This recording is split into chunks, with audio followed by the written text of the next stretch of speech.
back on the red carpet at Muscatine Independent Film Festival. And that is a word to say all at one time, in one breath. Anyway, we are here with Chris Causey, the man in purple himself, Norman Baker.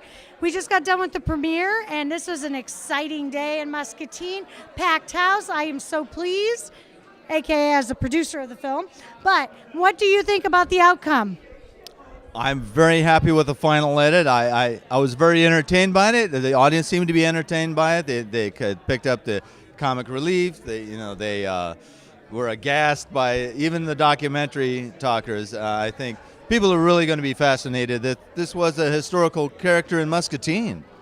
Well, I'm very pleased myself how it turned out. I think it's going to be exciting. I hope we can keep the momentum up to do more, because I think we can. There's a lot of exciting things out there to talk about and preserve. But, so what is one of your favorite parts of during the filming? Well, I have to say one of my least favorite parts that became one of my favorite parts is they re-edited the kissing with the nurse, because I have a long shot of me coming in mouth first to my head nurse. It was a little cringeworthy, but they re-edited it. It looks a lot better. I have to say, if I had to pick a favorite part, it would probably be the final broadcast. I think that's it would put a nice cap on the movie. Yes, I do think so too. I think you were able to bring Norman's rants to life, and that's an exciting thing to have happen, because we don't have his rants on radio. We don't have any of those taped. Somewhere in somebody's dark basement they might be, but we were not sure exactly how or what, and I think you did a really good job portraying what we thought was going to be. And so, what is your next plans for your next film? Hopefully we can get the full-length version of Alice in Red, a short film that we did, and some other short films that I want to collaborate with, like Unseen, with Jeremy Ferguson. I want to give a shout out to a friend of mine, David Lane, who wrote The Man in Purple.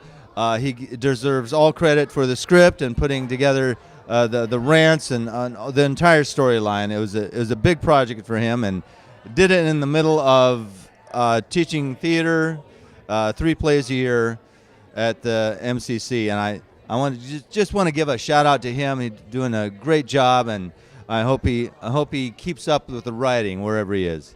I do too. I wish David the best. He did an awesome job. And again, thanks so much for joining us on the red carpet. All right, thank you you. very much, Laura. Bryce, here we are. We are back at Muscatine Independent Film Festival.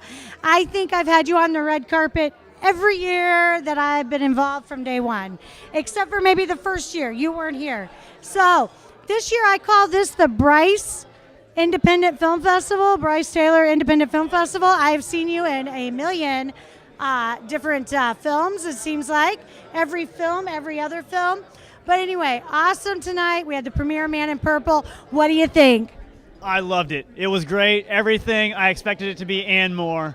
I was so impressed with the whole rest of the cast and the way you produced the show and the way Chad directed it. And David Lane's writing just took it to another level to tell that true story.